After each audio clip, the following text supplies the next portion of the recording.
Hello everyone, welcome to only JRF। इस video lecture में हम इंडिया यूएसए से पूछे गए लास्ट 7 ईयर में क्वेश्चंस को डिस्कस करने वाले हैं। साथ ही हम इंडिया यूएसए से रिलेटेड क्वेश्चंस की नेचर समझेंगे कि एनटीए हमसे किस प्रकार प्रश्न पूछती है या किन किन बिंदुओं पर हमें फोकस करना चाहिए। इसके अलावा मैं आपको इंडिया यूएस से जुड़े कुछ इम्पोर्टेंस पॉइंट्स को भी डिस्कस करूँगा। इस वीडियो लेक्चर को शुरू करने से पहले मैं आपको बता दूं कि आपको मॉर्निंग में एक टॉपिक मिलता है और सेम टॉपिक की इवनिंग में वीडियो आती है। आपको इन सभी की जानकारी ओनली JRF टेलीग्राम चैनल पर मिलती है। साथ ही मेरे सभी नोट्स एंड लास्ट ईयर के पेपर्स ग्रुप में अपलोड हैं जो बिल्कुल फ्री हैं। तो चलिए आज के इस वीडियो लेक्चर की शुरुआत करते हैं। इस वीडियो लेक्चर में हम इंडिया यूएस से जुड़े जो प्रश्न हैं उनको डिस्कस करेंगे। तो सबसे पहले आप एक प्रश्न देखिए, ये जून 2023 शिफ्ट 1 का प्रश्न है। अब इस प्रश्न में हमारी अप्रोच ये रहेगी कि पूछा क्या गया है हमसे। जैसे आपसे ये पूछा है कि when open skies agreement between India and USA was signed, यानी जो ओपन स्काई एग्रीमेंट है वो इंडिया और यूएसए के बीच कब साइन हुआ था। यानी कि एग्रीमेंट दिया है और डेट पूछा है आपको कि एग्जैक्ट डेट बताइए। जो कोई एग्रीमेंट है वो किस ईयर से जुड़ा हुआ है ये आपसे पूछा है। तो आपको एग्रीमेंट और ईयर्स ये तो बेसिस ध्यान में रखना ही होगी। ऐसे ही आप नेक्स्ट क्वेश्चन देखिए। इस क्वेश्चन में एनटीए ने टाइपिंग एरर की थी कि इंग्लिश में तो नॉट इंक्लूड कर दिया, हिंदी में नॉट इंक्लूड नहीं किया है। अब इन्होंने ऑफिशियल आंसर दिया है वो भी इन्होंने अलग दिया है। तो पहले आप इस प्रश्न को समझिए। प्रश्न में पूछा क्या है कि which of the following is not included in the list of India's initiative in support of the US in strategic collaboration since 2001। वर्ष 2001 से रणनीतिक सहयोग में अमेरिका समर्थन में भारत के पहलों की सूची में निम्नलिखित में से कौन कौन सम्मिलित है। यहाँ पर हिंदी और इंग्लिश में दोनों में अलग है। अब जैसे पहले आप इस प्रश्न को ऐसे देखिए कि इसमें यानी कौन सी बातें सही हैं इसको देख लीजिए और कौन सी बातें गलत हैं इसको देख लीजिए।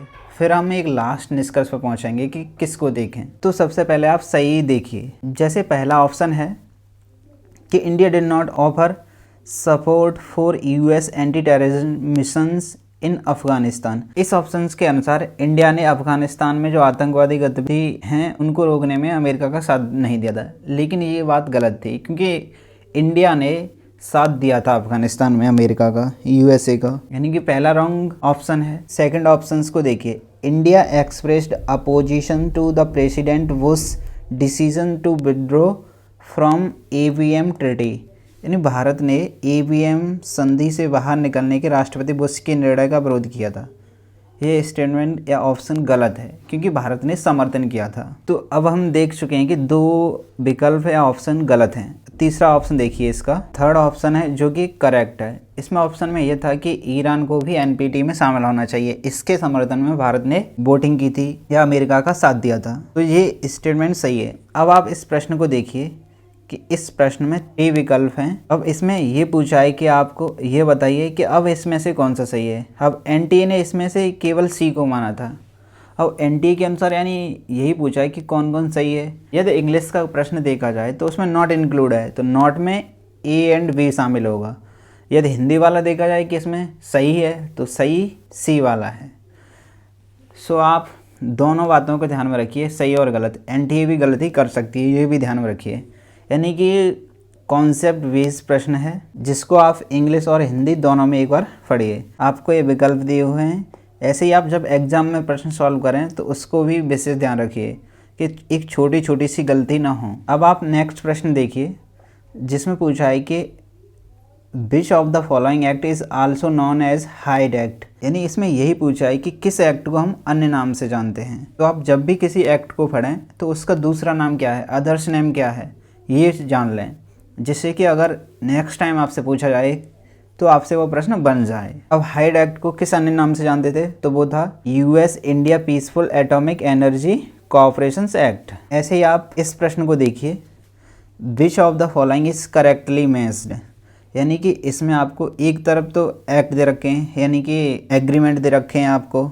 अब उसमें ये पूछा है कि कौन सी डेट करेक्ट है, यानी कि जो एग्रीमेंट हैं वो सेम ईयर आए हैं, वो वाली कौन सी डेट हैं जो सही हैं। तो जिसमें आप ऑप्शन ए और ऑप्शन बी जो कि करेक्ट है इसको शामिल करेंगे।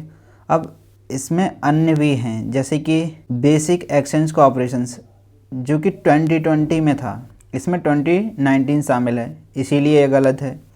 ऐसे ही डिफेंस टेक्नोलॉजी ट्रेड इनिशिएटिव, इसकी भी डेट अलग है, इसमें 2020 शामिल किया गया है, इसीलिए ये भी गलत है। तो आप जब भी एग्रीमेंट या एक्ट पढ़ें तो उनकी डेट क्या है, इंडिया यूएसए रिलेशंस में उनकी एग्जैक्ट डेट क्या है, इसको ज़रूर ध्यान में रखिए। क्योंकि आप ये प्रश्न देखिए, रीसेंट प्रश्न है, अक्टूबर 2020 एंड ये जून शिफ्ट 2 का है एंड जून शिफ्ट 1 का है ये। ऐसे ही ये प्रश्न है मार्च शिफ्ट 1 का, यानी कि रीसेंट एग्ज़ाम में पूछे हुए प्रश्न है ये। तो आप भी इन्हें विशेष ध्यान रखिए, क्योंकि हमें डेट और उस एग्रीमेंट कब हुआ था इसको ज़रूर याद रखना है। अब आप इस प्रश्न को देखिए, which agreement of defence cooperation was signed by India with USA in 2020। यानी प्रश्न में ये पूछा है कि 2020 में भारत और यूएसए के मध्य जो समझौता हुआ उसका नाम क्या है। वैसे प्रश्न ये सितंबर 2021 का है, तो उस समय एग्रीमेंट हुआ था बेसिक एक्सचेंज कोऑपरेशन एग्रीमेंट। तो आप यहाँ आंसर लगा सकते हैं। नेक्स्ट प्रश्न है कि भारत पर पोखरण सेकंड के उपरांत लगाए गए प्रतिबंधों को अमेरिका ने कब हटाया था, यानी कि जो उसने प्रतिबंध लगाए वो कब हटाए थे।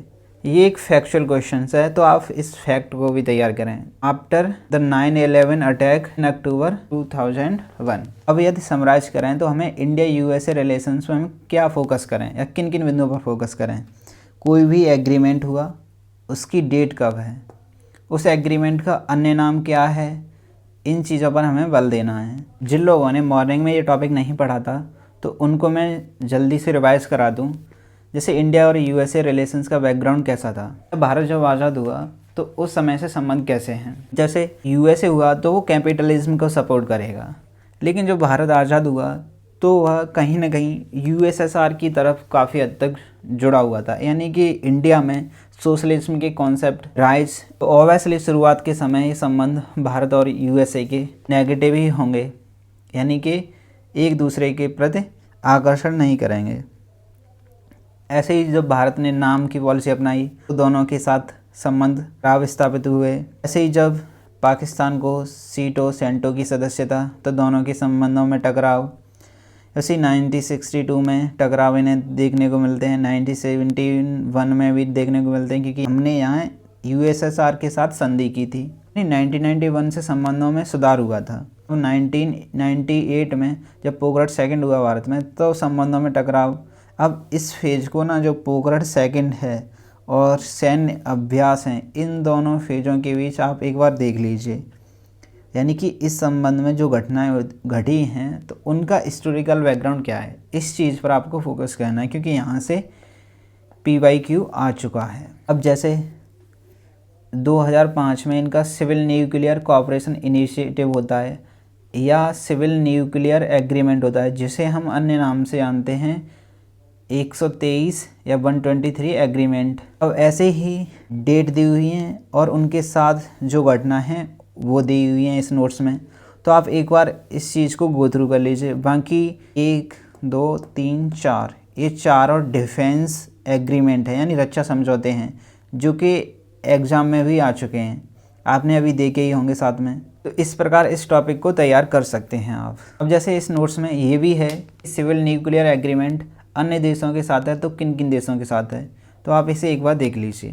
I hope India USA relations को आप बेहतर ढंग से समझ चुके होंगे। मैंने यहाँ PYQ की मदद से ये बताने की कोशिश की है कि हम इस टॉपिक को ऐसे पढ़ें और इन बिंदुओं पर फोकस करें। साथ ही जिन लोगों को ये इनिशिएटिव अच्छा लग रहा है या कुछ लोग हैं जो अभी भी इस इनिशिएटिव को सपोर्ट नहीं कर रहे हैं, मेरी उनको एक सलाह है कि आप इसको एक बार देखिए तो सही से, और साथ में आपको नोट्स फ्री में मिल रहे हैं। आप ये पेड क्लासेस में भी नहीं प्राप्त कर सकते हैं जितना यहाँ पर आपको मिल रहा है। कुछ लोगों को तो ये वीडियो काफ़ी पसंद आ रही है, वो कमेंट करके भी बताते हैं। साथ ही आपकी अपनी अपनी अप्रोच क्या है या आपका कैसा दृष्टिकोण है, आप भी बताइए। चलिए इन्हीं बिंदुओं के साथ इस वीडियो लेक्चर को समाप्त करते हैं। मिलते हैं किसी नेक्स्ट वीडियो में, तब तक के लिए थैंक यू, नमस्ते, जय हिंद, अपना ख्याल रखिए।